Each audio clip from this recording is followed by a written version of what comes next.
Now moving, I mean, we have time. Whenever, if there's something else you have in mind, I'm open. So now we are moving on to the idea of dissent. Idea of Dissent. dissent. This Yes. is very key term in your writings. I mean, I will just also would like to connect with the times that we are living. So even the Supreme Court came and dissent is the basic lifeblood of Yes. democracy. Yes.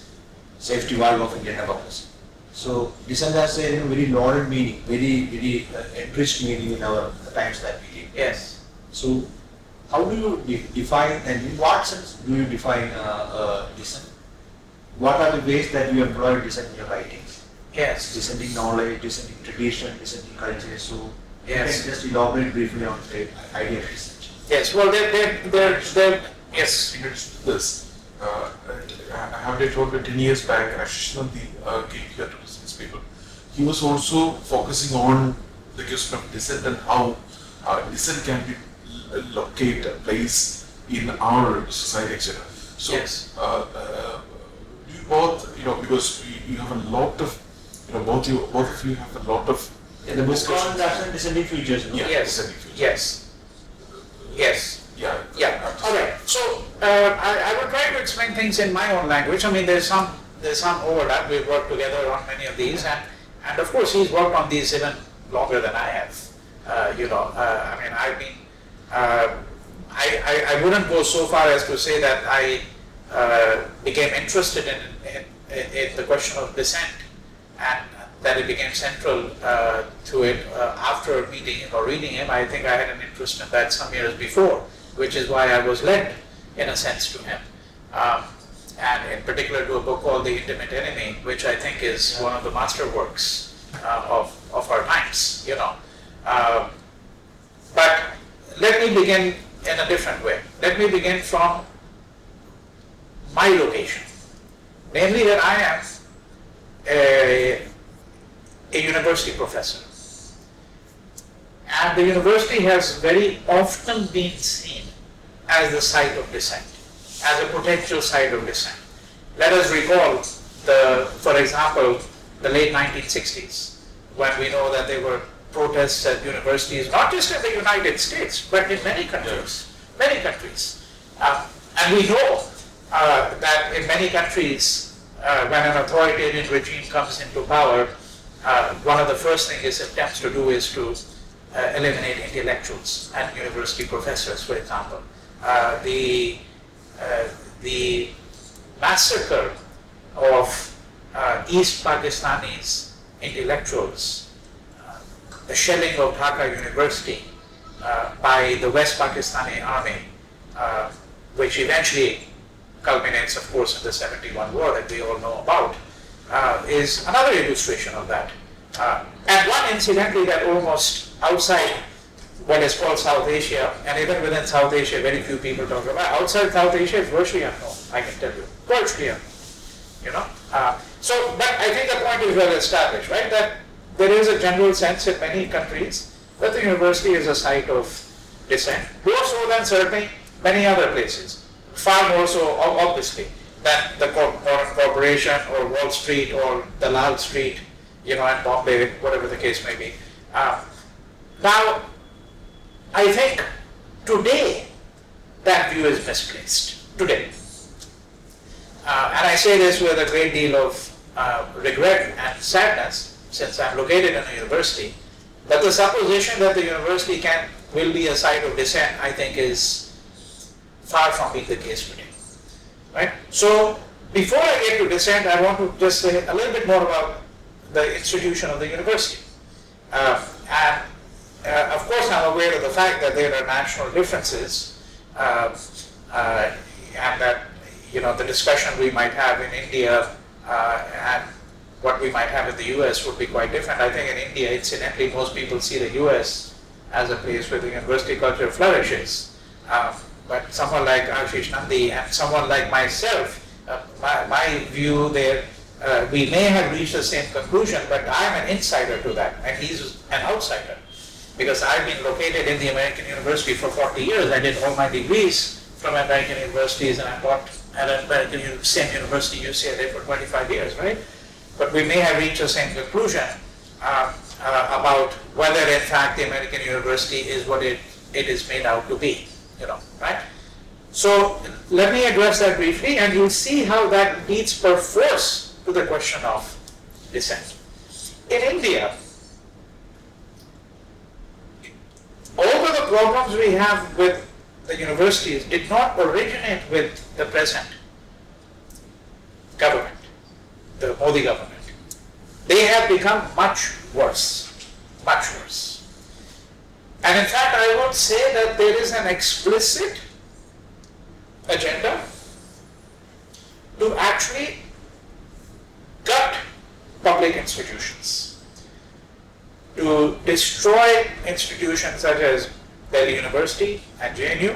A lot of the focus has been on JNU because of its real or alleged links with, Marxism and all of that, and the supposition that until a few years ago, if you were not a Marxist, you couldn't even get appointed. I don't think, frankly, that was true for the most part at all. There are certainly cabals, as they are at every institution, even in the US. I think there are cabals which prevent certain people, if you are a Palestinian, try getting hired in some departments in the US, all right? So we could go down that line if we wanted to, but the main thing is that these institutions are being gutted, and when we look at the emergence of Ashoka in the NCR, let you just restrict yourself to the NCR region, although these private institutions have come up in a lot of places. Very recently, a couple of years ago, I went to Pune to give a lecture at a place called Flame, which I'd never even heard of before, and was astounded by how much money had been put into this small campus designed by Balkrishna Doshi, in one of India's 2 or 3 greatest architects, right, when it was done some years ago.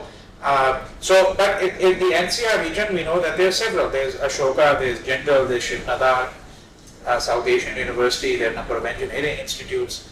Now, these institutes have come up partly because, so apart from the question that there's an intrinsic demand, we don't have enough institutions. I'm aware of that. We don't, for a population of this size, that is a college-going population, we simply don't have enough institutions. But apart from that, I think there is no question that these institutions have come up correspondingly as our public institutions have been gutted and declined. Right? And I think that there is an attempt to gut these public institutions because that fits in with the larger project of privatization and the neoliberal agenda. But when we understand privatization, because all of us can talk about that, but I want to put it in a very different language, you see, and introduce an element which I think is really missing from the discussions that we've had about universities in this country, and why the attack on universities, other than the question of dissent, is important, okay? That these public universities are among the last great remnants of the idea of common goods. See, if you think about the emergence of the middle class in Britain, France, Germany, United States in the 19th century, what was the middle class? Right? If I ask people here, what do you understand by the middle class and how do you define it? I can tell you how I, in India, would define it, how operationally it works on the ground. The middle class is a class that is a consuming class. They have the power of consumption. But this is not the history of the middle class in the 4 countries that I mentioned. Yes, consumption was part of it. When you have the Industrial Revolution, you have productivity gains, it's going to lead to consumption. But there was another element. That element was the notion of the commons, the notion of greater social goods. It is because of the middle class that the public library system became possible in these countries. It is because of the middle class that the idea of free schooling became possible. It is because of that that the idea of public street lighting came up. Okay? Let's think about this for a second. See, for example, in the neighborhood I live in the Los Angeles area, we pay property taxes. My wife and I, we own a home, so we pay property taxes. Now, when we get the property tax bill, we get a bill. It gives me a breakdown how much of my property taxes are going to the local public school.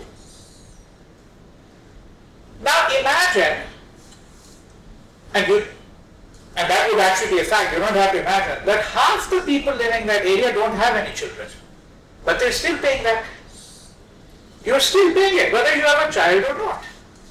And you're paying it because there is a notion of the commons, of some greater social good, that even though you don't have children, you still contribute to it because the education of everyone leads to a greater common good, and that's how you contribute to it. This goes back to the notion of the middle class. I would say this is completely missing from the middle class in India. In fact, in India, the middle class has gone the opposite direction. Completely opposite direction. By which I mean that increasingly the middle class has completely opted out of the state. When I was growing up in Delhi, I would say we come from a middle class family. My father was a civil servant. We lived in a middle class neighborhood.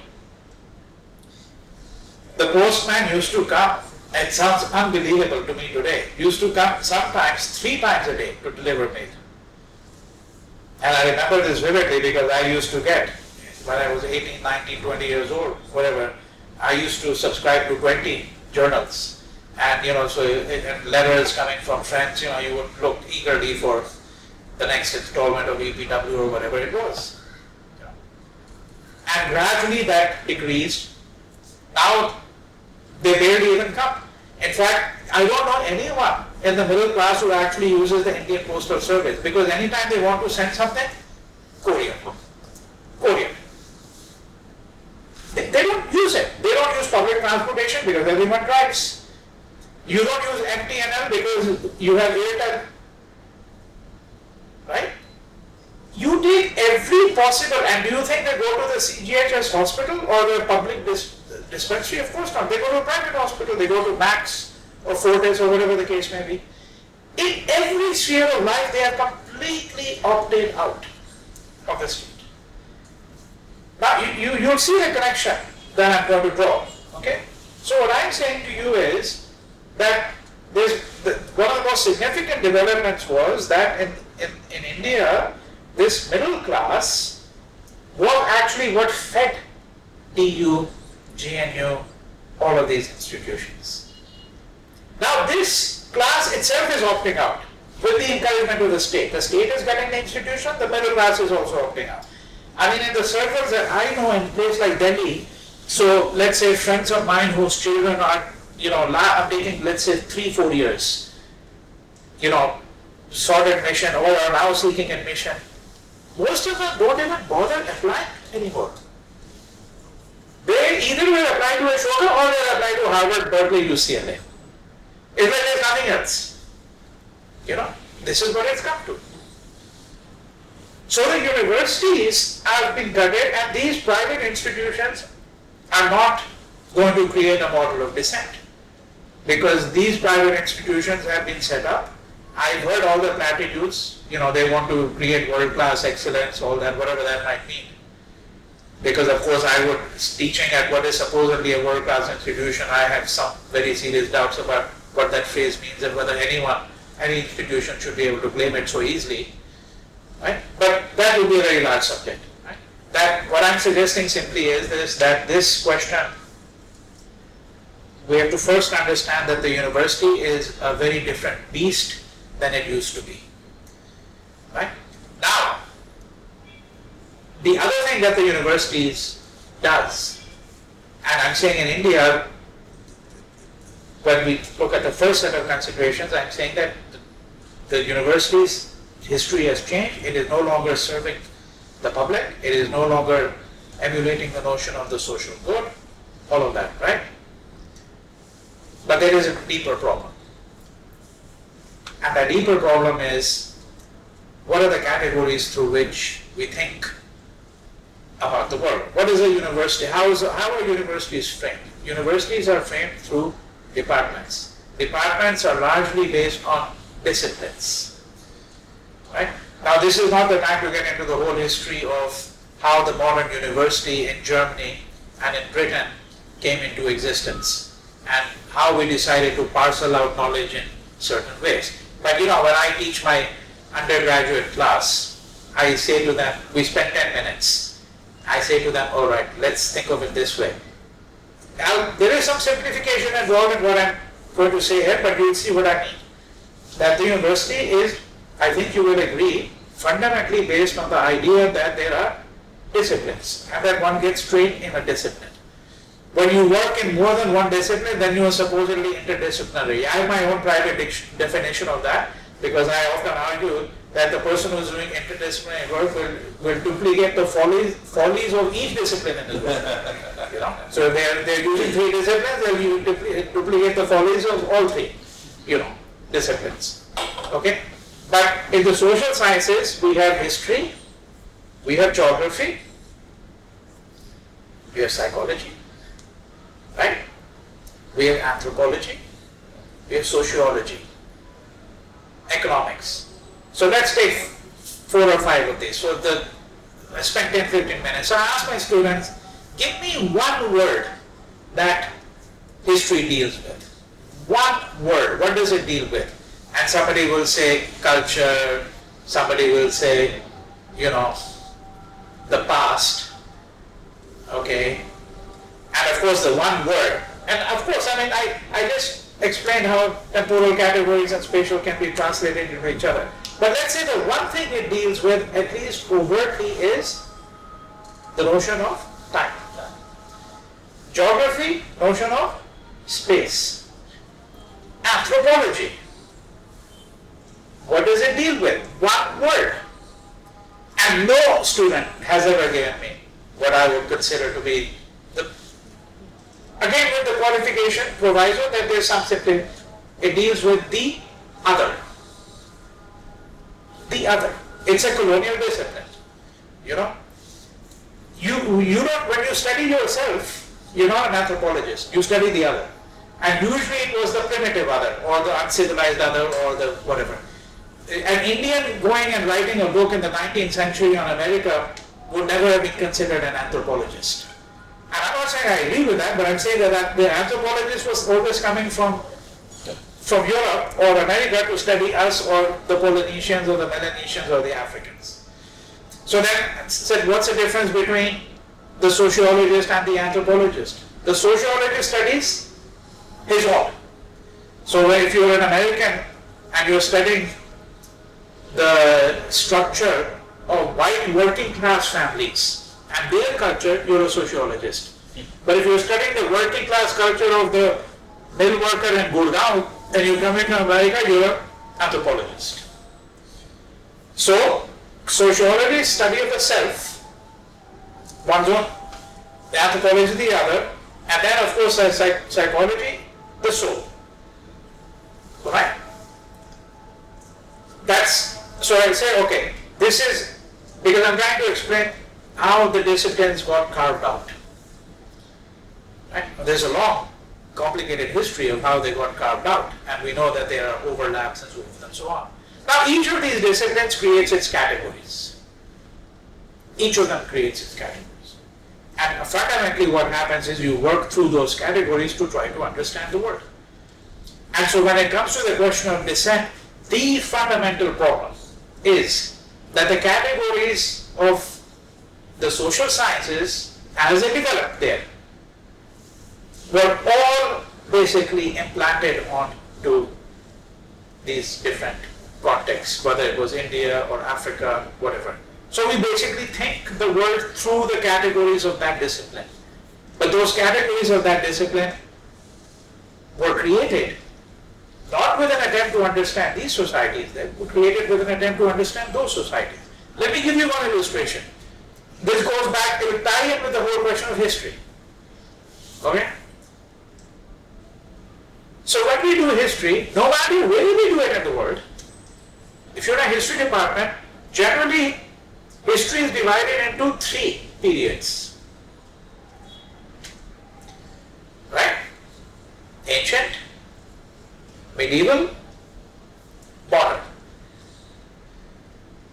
Now, the word medieval is very complicated because it definitely has unquestionably a pejorative load. Ancient and modern may or may not. If I was an anti-modernist, then modern has a pejorative load for me. And if I was really a modernist, and if I was only like things, the modern world, then the word ancient has a pejorative. Yeah, ancient, gone. No concern to us. But it depends on the point of view. But medieval always has. Because of other meaning of medieval is actually dark. In Europe, the medieval ages were also known as the Dark Ages. Now the question is, what happened when these European historians started writing the history of India? What did they do? They immediately used these 3 periods. Correct? And our period, which coincided with the Muslim period, became the medieval period. It became the medieval period. It was a period of Muslim conquest, beginning with, let's say, Muhammad of Ghazni. Right? You can go back a little bit earlier because Muslims start coming earlier. But to the person who's grown up on the textbook in India, the first figure who emerges out of this barbarism, as they see it, is this man called Muhammad of Ghazni. And their face turns red when they hear his name. And then you get Muhammad of Ghori, and then you get Babar ki Aulad, as they say, right? Right? All of that. So, what I'm now going to tell you is this, and there you don't have to agree, but I would say that what became our medieval period, because we use this template unthinkingly, was actually the richest period of Indian history. It is, after all, the period when Bhakti literature developed in virtually every Indian language. Even Malayalam. In every Indian language, yeah? I don't know Malayalam, but I know something of the history of it. I can tell you in Naneshwar, in Marathi, you can look at even the Bhagavata Purana is basically actually about a 9th, 10th century Tamilian, originates in Tamil country. And then of course the great Bhakti poets, Kabir, Tulsidas, Surdas, Nandas, you name it, there are 50, 60. This is all the so-called medieval period. But this is supposed to be a dark ages, because what did we do? We borrowed that template unthinkingly. Right? So, this is, but we can complicate it. Now when James Mill writes his history of British India, he uses the same. But look at the cunning of reason involved in what he does. He says that ancient period corresponds to the Hindu period.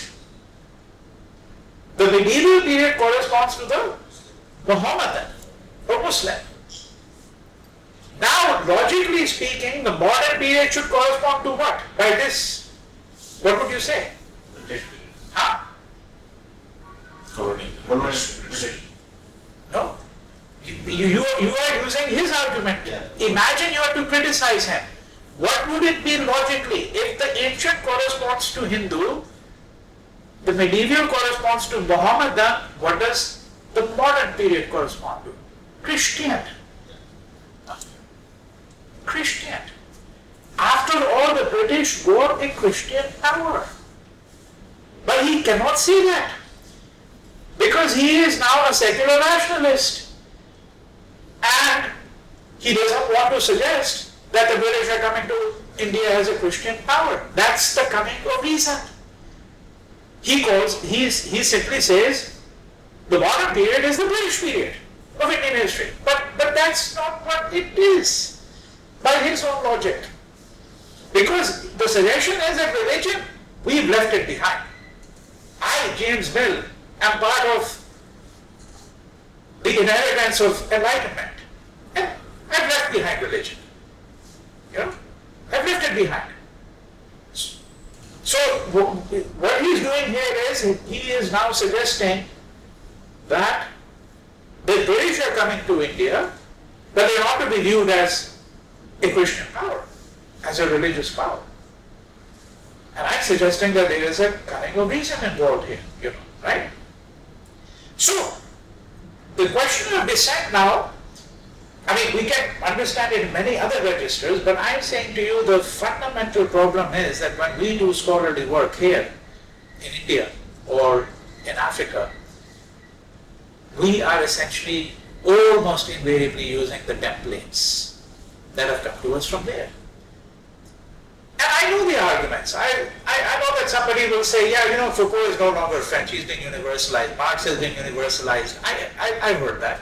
I mean, I think there is a difference, by the way. What astonishes me about Foucault, for example, very often when I read him, is the narrowness of the references.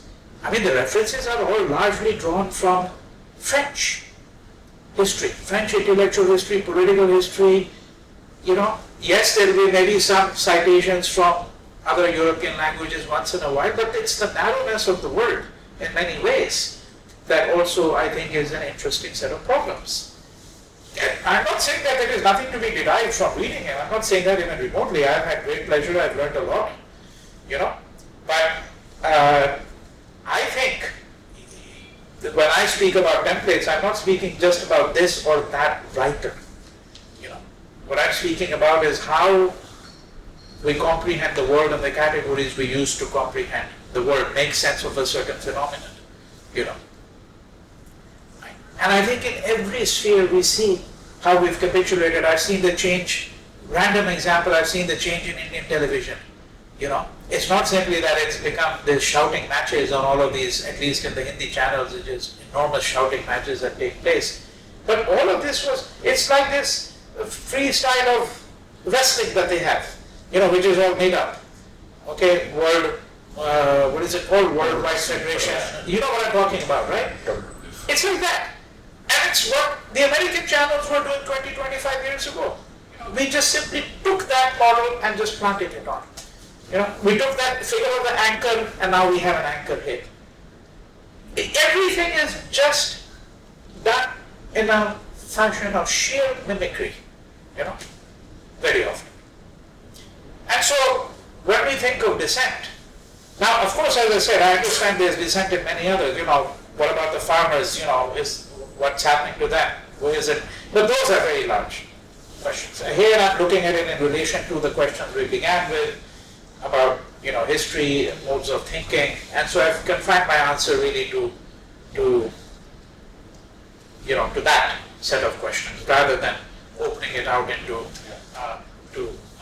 in other ways, which I could easily do, but, that this is more or less what I would really think. So I'm not particularly optimistic about the possibilities of dissent, but India still always gives one more hope than the US would. I think the US, which people view as still, even in its present form under Mr. Trump, as functioning now, but when was it ever really functioning? If you take a point of view of the kind that I would take, that where is the history of dissent there? Here I think there is a possibility of dissent, frankly, because there's a large segment of the Indian population which has not been cajoled into accepting the project of the modern nation state. They still don't live in a completely homogenized world, They have other avenues through which they can think about the world, albeit it may be just some small problem around them or some small phenomena, but they have not, their worldview has not been completely captured yet, I think. So I see more possibilities here than I do, frankly, in a country like the US. But the problem, the problem that you cited, because in middle class, Yeah. having no conviction, having no, Yes. being very conformist in the sense also, Yes. even before state leaving, withdrawing from the public the middle class has left. So with that kind of a middle class, the budget, I mean, the kind of the middle class was such a gold. Yes, the question is whether the people, well, I think you will agree here. Number one, the middle class is still not the majority in India. Okay? Aam Aadmi Party is coming to power because it's a solid base of middle class. Yeah, no, of course. No, I understand that. I don't think that the possibilities of dissent and liberation are going to arise from political parties as they're ordinarily conceived. I think that we should jettison that idea right away. And that is precisely why I would never be a card-carrying member, even remotely, let's say, of any kind of communist party either in this country. But apart from the fact that the middle class is still, in fact, actually a distinct minority in this country, I would say, the middle class is also a very elastic idea because, if you see the numbers, they go anywhere from 100 million to 350 million people who belong to the middle class. It really depends on how you, what's common to them all is consumption. Their levels of consumption vary. Obviously, if you take the 350, then the levels of consumption are much lower. If you take higher levels of consumption, then only 100 million people would really fit into that. It's the difference has to do with, frankly, with levels of consumption, right? But I don't think it's going to come from there in any case. And of course, as people rise into the middle class, you could say that the possibilities of dissent get absorbed. But I think here we have to understand whether it's possible to move the middle class, through what you might call grassroots movements and so on. And I think that there is some awareness of the fact that yes, there are some things which are part of a common good. The metro systems, all the cities are coming up with metro systems. Now, there may not be any philosophical thinking there. It might be simply, look, there's too much pollution. We have to save on petrol. India has to import most of its petrol from overseas, so forth and so on. But the fact of the matter is that we'll have to study over a period of now some years how it's not simply a matter of transportation, but whether the metros create new forms of communities, for example, whether they create new forms of awareness. For example, it has been found that in countries which have metro systems, people read more than in countries which don't. Because if you're on a metro ride, you're going to read very often. These are intangibles. And the cultural historian in particular has to be very sensitive to that. Because I'm quite certain that the people who plan metros have never given any thought to whether metros actually make people read more or not. I doubt that the person who is the great hero of the metro system in India, what's his name? Metro Sridhar. Yeah. I doubt that he ever actually thought about that, frankly. Right? But I think that when we do the cultural history of the metro, these things will come to mind. Right? So, I'm saying that I think that there actually there are possibilities here. And I think also India has still a great deal more plurality than most countries do. A great deal more plurality. So I'm relatively more hopeful here than, as I said, I would be in a place like the US, where I think, in fact, actually, it's very, very difficult to really go on the path of dissent, because the US has mastered the art of packaging dissent. So in the university, what does it mean to dissent? It means to read Edward Said and you're a dissenter. Okay, now Edward Said's been gone for some years, so let's replace him with the new figure, Agamben or whoever it is, you become the dissenter, right? But the US is fantastic. But I think, so are we mimicking in some say, this also happening in our universities also, this kind of Yes. packaging of dissent. You read Said, if you like Agamben, Foucault, then immediately you are transfigured into a dissenting figure. I understand, but I started the narrative by telling you the problem with Indian universities, right? And how, right? So I'm fully aware of that. But we may have to think about energizing different kinds of pedagogic institutions.